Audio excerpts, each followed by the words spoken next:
Hello, you're watching Shalom World News. I'm Rory McLennan coming to you from Glasgow, Scotland. Here are the latest headlines from around the world. Pope Francis has conveyed his sorrow over the deaths of 2 nuns and 3 other people in South Sudan after they were attacked by an armed gang on August the 15th. The Holy Father expressed his heartfelt condolences to the families of the victims and the religious community of the 2 nuns in a telegram issued through Secretary of State Cardinal Pietro Parolin. His Holiness also expressed hope that their sacrifice will foster the cause of peace and reconciliation. Sisters Mary Danielle Aboud and Regina Roba, who belong to the Congregation of the Sacred Heart of Jesus, were killed while they were returning to the capital city Juba after attending the centenary celebrations of Our Lady of the Assumption Parish in Loa. Unidentified men bearing arms ambushed the bus in which the nuns were travelling and opened fire. Reports say that they could have been gunned down by government forces or armed groups opposed to the government. Cardinal Ranjith of Sri Lanka has appealed to citizens to observe Saturday, August the 21st as a day of protest against the government's failure to reveal the truth behind the Easter Sunday blasts of 2019. The senior prelate has urged people to hoist black flags in front of their houses, institutions and in marketplaces as a sign of protest against the apathy of the government in finding the culprits.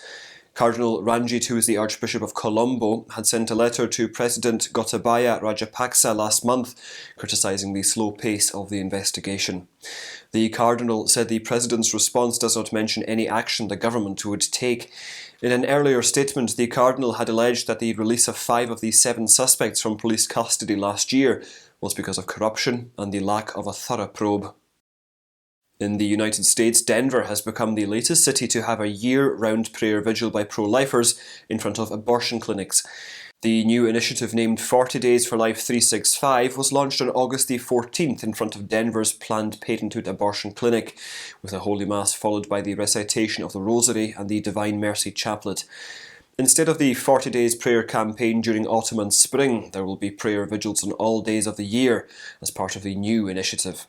During the launch of the initiative, attended by 100 pro-lifers, Brad Maddock, who is one of the organisers, said prayer is the most powerful weapon against the evil of abortion, and God has demonstrated as much through tens of thousands of babies who have been saved. Police in Scotland said on Wednesday that they have charged a 24-year-old man in connection with the blaze that destroyed a 163-year-old Catholic church in Glasgow. The historic St Simon's Church was gutted on the morning of July the 28th, and firefighters rescued a person from the building while battling the flames. Official reports indicate that 42% of hate crimes recorded in Scotland between 2018 and 2019 targeted the Catholic community. According to Inspector Kenny MacDonald, the 24-year-old has been charged with willful fire-raising, adding that investigators are not looking for anyone else in connection with the blaze. The church was the 3rd oldest in the Archdiocese of Glasgow after the Cathedral of St Andrew and St Mary's Church in the east end of the city. The Archdiocese is yet to announce any decision regarding the future of the building. The decade-long civil war in Syria has caused the Christian population to drop drastically. So says a report brought out by the Syrian Democratic Organisation that is linked to the Kurdish Autonomous Administration in the northeastern part of the country. Before the civil war began in 2011, Christians constituted up to 10% of the population in Syria, but now that has dropped to 3%, says the report. The war and economic sanctions by the West have led to the mass exodus of Christians to safer countries. Numbers of young Christians in the nation are exploring options to migrate to the West. In a letter addressed to believers, the Latin vicar of Aleppo, Father Ibrahim al-Sabah, listed the hardships faced by young Christians and also outlined the pastoral initiatives aimed at helping them. After 14 years of service, the Jesuits have been forced to suspend their activities in Afghanistan following the Taliban takeover of the capital city Kabul. 2 Indian Jesuit priests and 4 nuns of the Missionaries of Charity are stranded in the country after the Taliban overran the city and assumed power on August the 15th. While Father Jerome Shakera is stuck in Kabul, his confrere Father Robert Rodriguez is stranded in Bamiyan in central Afghanistan. The 2 priests could not board an aircraft as thousands of Afghanis stormed airports in a final attempt to flee the country. Both priests and the 4 nuns are awaiting the intervention of the Indian government to evacuate them. The Jesuit refugee service in Afghanistan had been conducting programs to educate young people and internally displaced persons.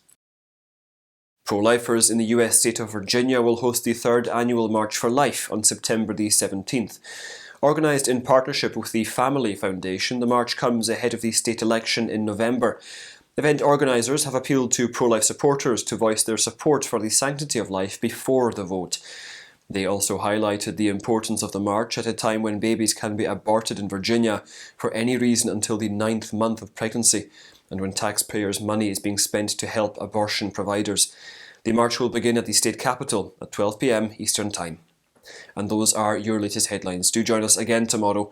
In the meantime, you can visit swnews.org for more updates. Shalom.